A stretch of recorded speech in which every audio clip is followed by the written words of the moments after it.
romance suspense author of over 65 books, and just hanging out here at night. And I know it's late.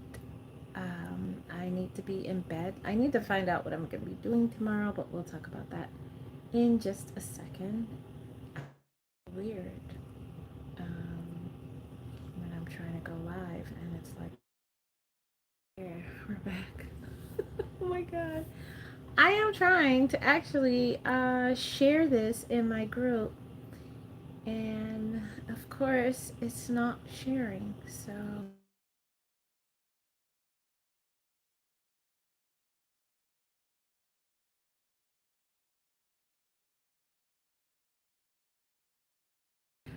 step back over. So, hello, this is Sylvia Hubbard. I am author of over 65 books of dark romance and suspense. And tonight we're talking about my live serial story that I'm writing on my blog called His Substitute Wife, My Best Friend. You can go to my website at sylviahubbard.com slash s HSW, my best friend, all one word, and I have that down in the description to find out more about how to get the password and more information. Now, if you have been reading the story, this is where we're going to start off. Like I said in the title, chapter 7 through 9. And I haven't done an update since 6, which I know is a terrible thing, but I wanted to try to do that in less than 10 minutes. So let's get started. So, starting with chapter 7, this is where Spencer experiences vulnerability and internal conflict, which is really tense because there is a blurred power line between what she's doing and how she's been raised, and just consent and blurred lines in the workplace and everything. It screams independence, but she's making still a sacrifice, and it's not fair. So Spencer is going through the gamut of, should she agree to this proxy wife situation or not. So if you don't know the story, Spencer is signed up to be, for the weekend, a proxy wife to her best friend's boss and her husband. And it's all NDA agreement, so she can't even tell her best friend what she agreed to. But she feels that she has to do this partly because to help her best friend get a better job, get into a better position. But they're saying that's not part of, he doesn't want it, especially the husband doesn't really want her part of the deal. That's not, he feels like that's not why she should be making the sacrifice. Spencer is also doing it because she's curious. She loves learning things, and this is one of the things she's never had the opportunity to learn. And um Marcus gives her this opportunity. So this is why she agrees to this arrangement. So a lot of readers were asking, Spencer why does Ramona, who is the best friend, feels she can put Spencer in such a vulnerable position? But she doesn't really know the whole story. She thinks that Spencer's doing some weird cleaning job, and that's just it. But it's not. Thanks for joining. But it's not. So there's a blurred line between what Ramona believes Spencer's doing and what Spencer is really doing, and that's where, you know, her conflict comes in it, especially since she was literally raised by the mother of the church and just hard pressed with religion and growing up with a strict childhood. And now that, so it's like her moral compass is being literally pushed. um she is attracted, of course, to Marcus, but she knows that this situation is not like permanent, so she's trying not to get her heart involved in all of this, which raises the stake and tension between her, Marcus, and Delaney, who is the sick wife. Now, a lot of people are asking, is the wife really sick? Yes, the wife is really sick. Yes, Delaney is dying. Um, no ands, ifs, or buts about it. And then people are asking about the merger and what does Spencer have to do with the merger. You readers won't really know that information right now, and I can't even address that question at this point. Um, so going into chapter 8, we have where um, tense negotiations between Spencer and Marcus, and how Spencer's loyalty to Ramona, along with her internal struggle, are still going on. But I love that. I love the power dynamic between Spencer, because she's not stupid. She may not have graduated from school, but she's not stupid. So it gives the reader time to really see, like, okay, she's not stupid, but she is in conflict with all of this, and this is all new to her, where she wanted to be left alone, quiet, and just into the world, not really, well, behind the world. Now she's put in a position where she's totally seen, and it could, like, put her out in public and gossip and things like that, and that's not what she really wants to do.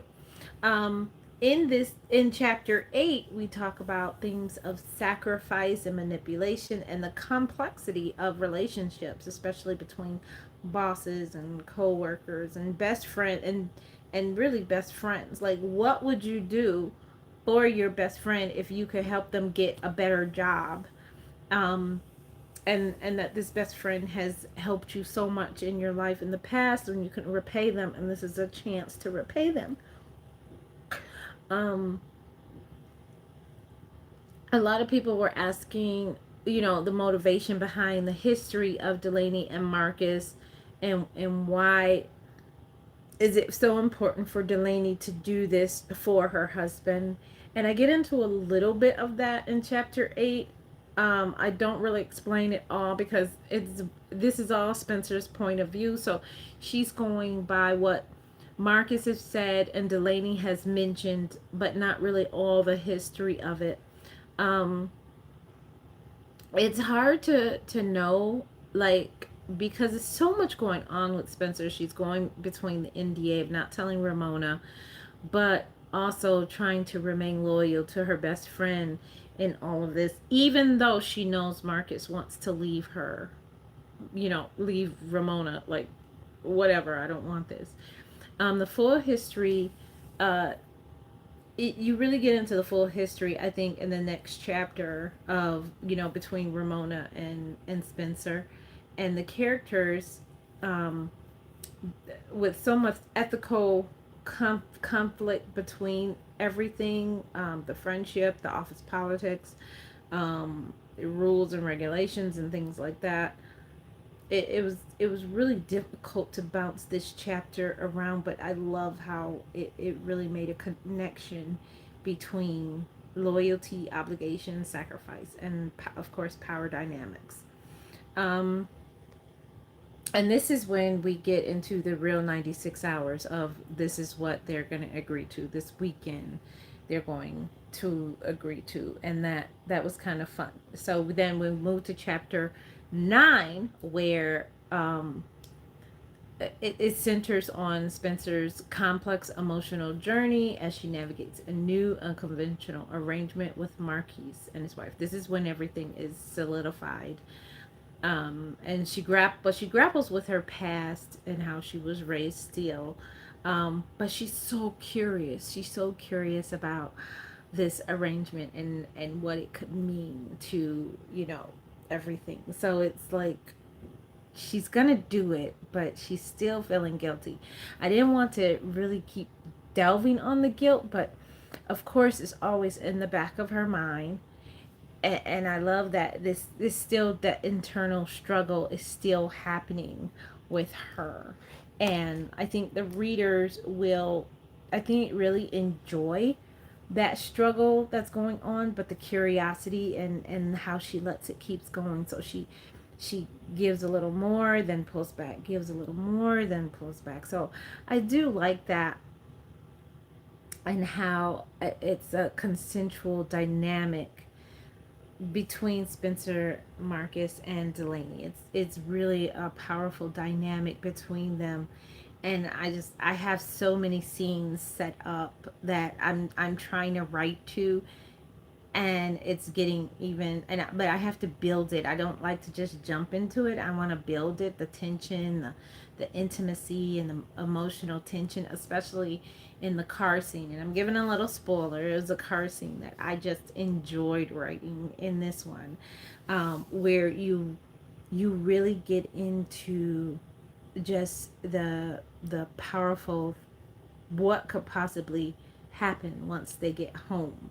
And that's where we end in chapter 9, is that they are taking Spencer now home, and Spencer is about to be embroiled in it. Now, I did get like, why is Delaney, what's the deeper reason for orchestrating this arrangement, beyond her stated desire, for her husband? Is there something deeper? I really can't get into that right now. I think more and more are gonna come out with now.